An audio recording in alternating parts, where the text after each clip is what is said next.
আমরা ছোট কাজিনরা মিলে আয়োজন করেছিলাম আমাদের এই বাসায় একটা ছোট্ট পিকনিক আয়োজন। আর তাই দেখো, খুব সামান্য কিছু আয়োজন করা হয়েছে, যেহেতু আমরা সব ছোট্ট ছোট্ট পুচকুরা খাচ্ছি পিকনিক। আর এইদিকে পিকনিক আয়োজনে বসে আমরা গেছিলাম কলা পাতা খুঁজতে, কারণ আমরা কলা পাতায় বসে খাবো। এদিকে কলা পাতা কাটছি, কেটে জমানো করছি। কলা পাতা কাটতে গিয়ে আমার আবার হয়েছে নাজেহাল অবস্থা।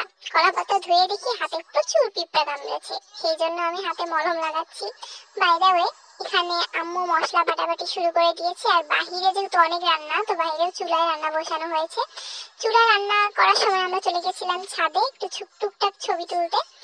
ছবি তোলা শেষ করে আমরা পিচ্চি পোলাপান হাঁটাহাঁটি করছিলাম এবং ছাদ থেকে নেমে গেলাম। ফাইনালি এই দেখো, রান্নাঘরে এক দফা রান্নার আয়োজন চলছে, আবার বাইরের চুলায় এক দফা। রান্না শেষে পুচকু পোলাপানরা বসে খাইতে, এই যে হচ্ছে এরা কলা পাতায় খাচ্ছে। এদের খাওয়া শেষ হতে হতে